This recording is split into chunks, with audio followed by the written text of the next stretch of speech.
So I just listened to that video, and I was thinking, there are so many things that can be spoken on with that video. The basics are really the best. And to take just a second to talk about that, I don't know about sculpture as much as I know about painting and illustration, but I think pretty much all of the arts are alike in that when you get to a certain level and you're really, really impressing people and you're even impressing yourself, there's something about the basics. There's something awesome about the basics. That when you're starting out, you want to do all the complex stuff. You want to impress yourself. You want to do all these really wild things. And then when you know what you're doing, you love the basics. You love to just do basics. You're not about trying to do something complex anymore. Something about the basics. And when you're hearing this and you're not really, really good at whatever you're good at, you're like, why would you be into the basics? They're basic, they're boring, we know how to do them. We're on to level 2, 3, 4, 5, and 6. When you get into level 200, you're all about level 2 all again. You love that basic stuff. And so, as we're talking about the most basic subjects here, spirituality and meditation, it just tastes so good that I don't want to get any deeper. I don't want to talk about Bhagavad Gita, Buddhism, Hinduism, any of this. I want to just keep drilling these basic points. What is spirituality? What is it to be spiritual? You know, what is it to be into a spiritual topic? What is spirit? What is matter?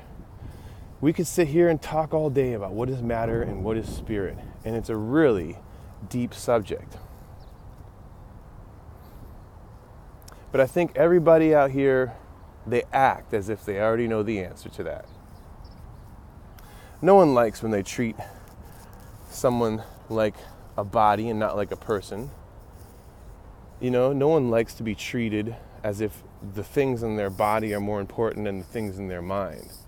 Everyone likes to be able to have a cool idea and to be recognized for having cool ideas and cool concepts. Everybody likes that. Well, an idea is not a material thing. An idea cannot be put under a microscope. And definitely you can put a person's cellular information under a microscope, etc. But you cannot do this. You cannot do this with an idea. You can't do this with love. You can't do this with any of these metaphysical things that really do exist. Now, whether or not we're going to get all technical, now if people believe in them or not, people act like they believe in them. If you consider that people do with that principle, they like to be honored as a person with ideas more than a person with some kind of bodily feature. Everyone wants you to know that there's something more to them, you know? So, without getting technical and without anybody making claims that sound pretentious, human beings, they act like they believe that there are two things, them and their body. And that's where the whole subject of spirituality really starts to dig in. Because if you are something inside your body, or if something does exist inside the body, then there's definitely two things there pointing at any person's body. Or pointing at anybody's voice, for example. Or anything that has a person involved in it means there's a vehicle.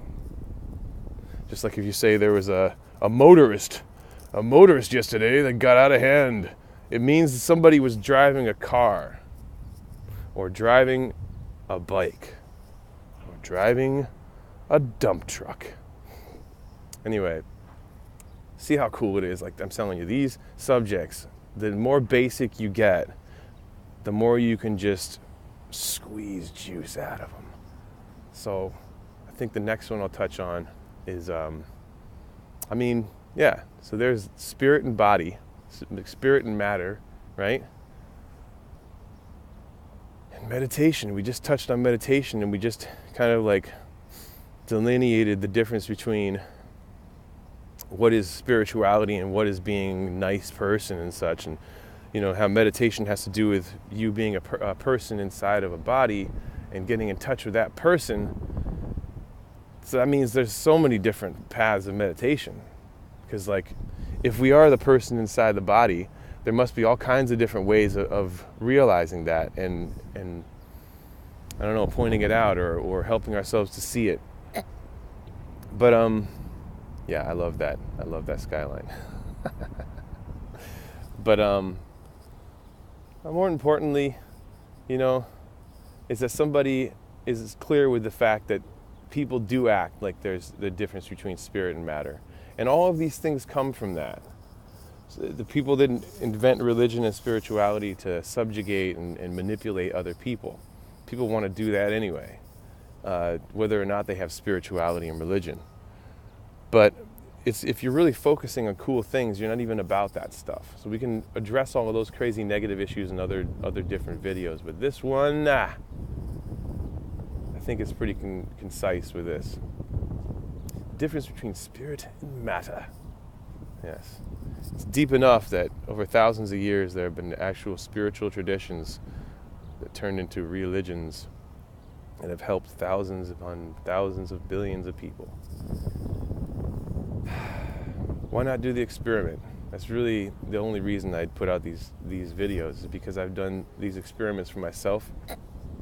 I found them to be life-changing and revealing. The most beautiful things in my life have had to do with this, with these questions and answering these questions within my own heart, within my own mind.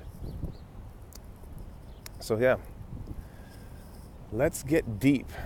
And I'm going to continue to post videos with these kind of subjects. Okay.